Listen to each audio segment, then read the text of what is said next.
Hello everyone. Today I'm going to show you how to multiply whole numbers, mixed numbers, and fractions. So let's say that you have 4 times 3 over 7. So from the previous video, we knew how to multiply a fraction with a fraction, but in this case we have a whole number with a fraction, a whole number with a fraction here. So whenever you have this case, so try to remember, what is the rule? How do you change any number into a fraction? To change any number into a fraction, all you have to do is put it over 1. Just put that number over 1. So that's how you change any number into a fraction. Now, instead of having a whole number with a fraction, now we have a fraction with a fraction. So all you have left to do is multiply the top of the top, the bottom of the bottom. So 4 times 3 is 12. 1 times 7 is 7. Again, you cannot leave the final answer like that. Why? Because the top is larger than the bottom. Whenever that happens, go on the side and divide. The top goes inside and the bottom goes in the outside. How many times 7 goes into 12? Once. 1 times 7 is 7. 12 minus 7 is 5. So what is your final answer? The 1 on top here always goes in front. Your remainder goes on top. And the denominator that was 7 stays 7. So your final answer is 1, 5 over 7.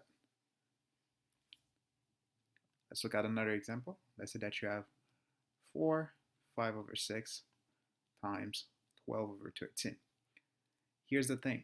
Don't ever try to, this is a common mistake. Don't ever try to multiply this with this and this one with that one. Don't ever do that. This is not good. So when you're doing this problem, any mixed number that you have, which is this guy here, which is a mixed number, make sure that you change it into an improper fraction first.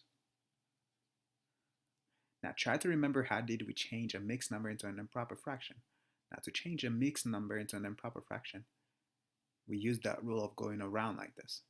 By going this way, you were multiplying this with this, and you were adding your answer to the top. So that means we're going to do 4 times 6, which is 24, and then 24 plus 5 is 29. So now you have 29 over 6, and the denominator here, the bottom, always stays the same, times 12 over 13.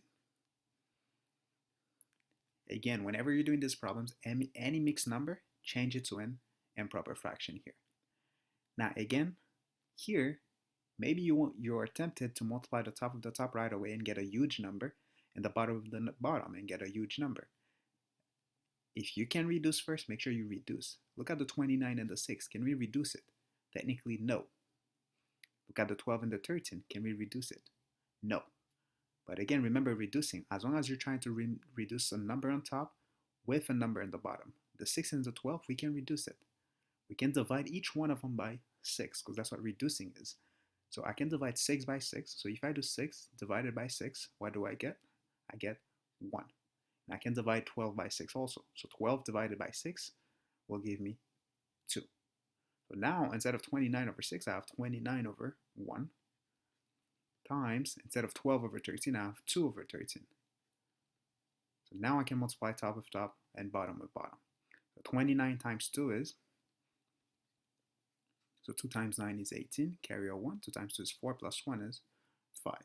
So I have 58 over 1 times 13 is 13. This is the case again where the top is larger than the bottom.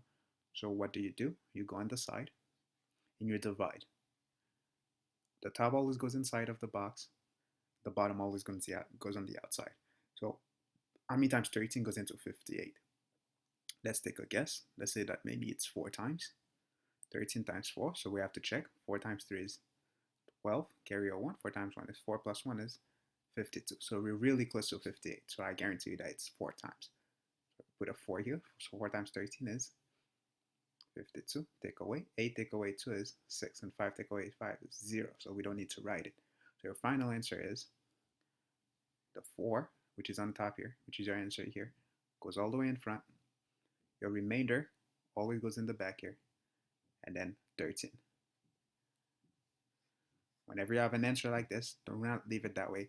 Make sure that you write it as a mixed number. Let's do another example here. Let's say that you have 5, 2 over 3 times 4, 1 over 2. In this case, we have two mixed numbers. So instead of before doing anything, you want to change each mixed number here into an improper fraction. And how do we do that? Is by multiplying this with this, then add it to the top. This times this, then add it to the top. So that means 5 times 3 plus 2. 4 times 2, then plus 1. So let's do it. 5 times 3 is 15. 15 plus 2 is 17. What was on the bottom? 3. So what stays on the bottom? 3. 4 times 2 is 8. 8 plus 1 is 9. What was on the bottom? 2. So what stays on the bottom? 2. Now again, before you multiply top of top, bottom of bottom, check if you can reduce a number on top here with a number on the bottom. Yes, I can. I can divide this by 3 to get a 1. I can divide this as well by 3 to get 3. So now, instead of having 17 over 3, I have 17 over 1 times, instead of 9 over 2, I have 3 over 2. Now I can multiply top with top, bottom with bottom. So 17 times 3 is, let's check, 3 times 7 is 21. Again, make sure you remember your times table. 3 times 7 is 21. Carry it on top of the next number. 3 times 1 is 3 plus 2 is 5. So 17 times 3 gives me 51, and 1 times 2 gives me 2. Here, the top is larger than the bottom. So make sure you change it into a mixed number by dividing. The top goes inside, and the bottom here always goes on the outside. So how many times 2 goes into 5? 2 times. 2 times 2 is 4.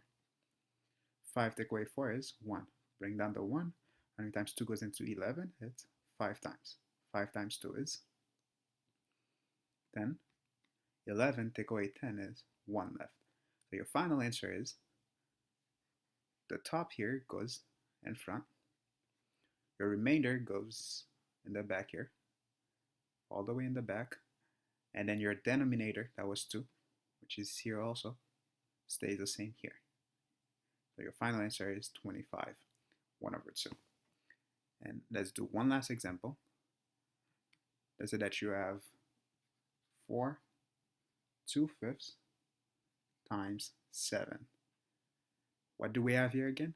A mixed number. What do? You change it into an improper fraction by doing this times this, then you add it to this guy. So 4 times 5 is 20. Then you add it to the 2 plus 2 gives you 22. So 22 over what? The 5, the bottom, stays the same. Now this guy's 7. It's not a fraction, but we want to do a fraction with a fraction, but this is not a fraction. But what is the rule? How do we change any fraction into any number into a fraction? We put it over 1. Check if you can reduce before you do anything. In this case, I cannot reduce the 22 and the 5. I cannot reduce the 7 with the 1, or I cannot reduce anything at all, really. So I can just go ahead and multiply the top of the top and the bottom of the bottom. So I'm going to do 22 times 7 on the side. So 7 times 2 is 14, carry a 1. 7 times 2 is 14 plus 1 is 15. So I have 154 over 5 times 1, which is 5. So let's divide. The 1 on top always goes inside of the box here, and the 1 on the bottom goes on the outside. So how many times 5 goes into 1? Cannot say that. So we have to move on to a bigger number, 15. How many times 5 goes into 15? 3 times. 3 times 5 is 15. Take away. 5 take away 5 is, well, 15 take away 15 is technically 0. So 4, bring down the 4. So how many times 5 goes into 4? 5 is too big to go into 4. So how many times 5 goes into 4 is 0 times. 0 times 5 is 0. What is 4 take away 0? Still 4 because you didn't take anything away. So your final answer is the 1 on top here always goes all the way in front when you're writing a mixed number. Your remainder, that's what goes in the back here. And then your denominator, that was 5, stays the same. So that's your final answer. Thanks for watching and make sure you practice. Bye.